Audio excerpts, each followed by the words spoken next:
Hello friends, welcome back to our channel. In this video, we are going to discuss a very commonly asked interview question on Verilog and VHDL language. It is regarding the design of n-input generic gates. Now without wasting much time, let us get started.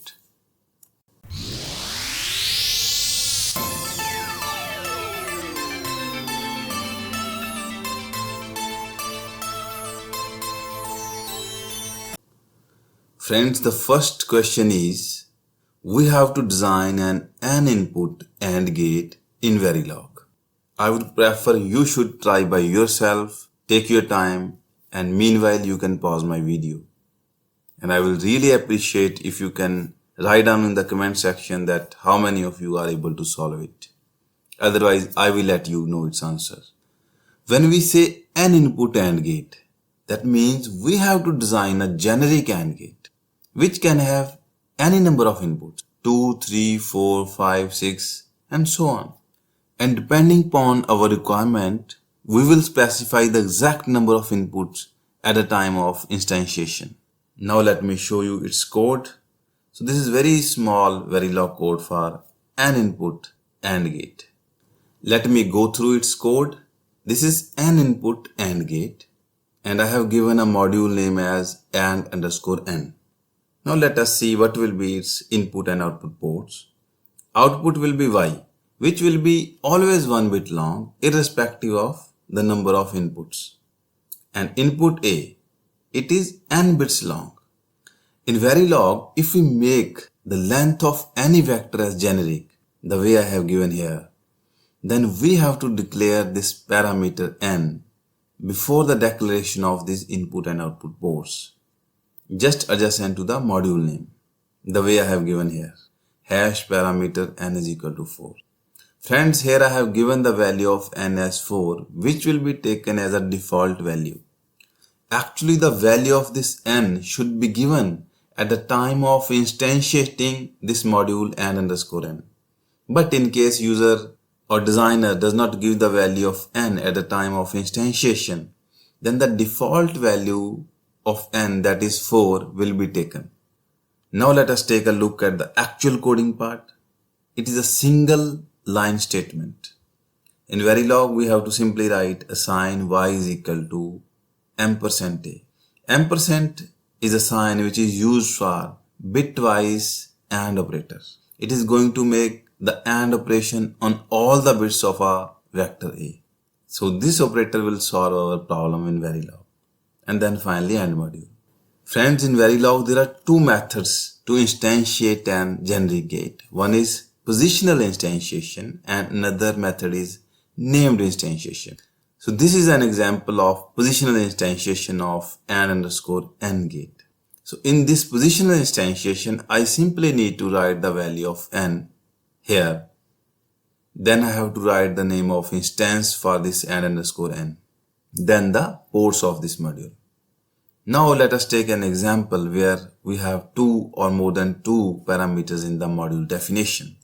Then we have to write the value of those parameters in the same sequence, the way they are declared in the module definition. So this is all about positional instantiation. Named instantiation. This is an example of named instantiation. In named instantiation, we have to write the name of the parameter that is used in the module definition. And in bracket, we have to write the value that we want to assign to it. Friends, in both the instantiation methods, we can ignore to assign the value of n. We can simply write AND_N, instantiation, and the ports. Similarly, here we can ignore this. Then in that case, the default value will be taken by AND_N gate, which is 4 in our case. Now let us move to the next questions. Now we have to design the same n-input AND gate in VHDL. Why we are asking the same question for VHDL? Because in VHDL, bitwise AND, bitwise OR, bitwise XOR, bitwise NAND, no operator exists. That is why we are asking the same module to be designed in VHDL. Friends, you can pause my video here and you can take your time. Otherwise, I will let you know its answer. Now I am going to show you the code of an input AND gate in VHDL. Friends, there are many techniques to solve the same problem in VHDL. So this is the first approach, and I will show you a few other techniques also. So this is AND an input gate. Okay, so we declare the name of this entity as AND n. Let us take a look at its ports. Port X is the input port which is of length 1 to n bits, meaning n bits. F is the output which is always 1 bit irrespective of the number of bits in the input X. Because X has a generic width, so we have to declare the value of this n before the actual declaration of this port. And in VHDL, the syntax for it is this: generic n integer is equal to 4. Now let us have a look at the actual architecture of this entity. So this is the architecture definition, and the name of the architecture is data flow. In the definition of this architecture, we are including a signal temp, which is n bits long. And in the definition of the architecture, we are assigning value to all the bits inside the temp as 1. And in VHDL, this is the way to assign the value 1 to all the bits inside the temp variable. F will be equal to 1 when input X is equal to temp, else 0. So what I mean to say by this, when all the bits inside the vector X are 1, then only X will be equal to temp. And we know, as per the definition of AND gate, if all the bits inside the vector are 1 and we perform the AND operation, it should be 1. So if X is equal to temp, then F should be 1, else it should be 0. So this was the first approach. Friends, now I have a question for you. You have to design an input XOR gate using this method. And you can share your code in the comment section and I will reply there. Now let us see other techniques to implement generic AND gate. Friends, now I am going to discuss the second approach, and this approach is called for loop approach. So this will be the entity declaration. Entity name is n_n, parameter is n, input port is A, output port is Y, and the length of this input port is 0 to n-1. And this is the architecture definition where we will use for loop approach. So I am declaring a process and giving the A as a sensitivity list, and inside the process I am taking a variable n_out of type bit, and initial value of n_out is 1. Now friends, remember you have to declare a for loop which will vary from 0 to n-1. 0 to n-1 is the length of this input vector A. In this loop, k will be 0 first, and there will be an AND operation between n_out and A0, and the results will be stored in n_out.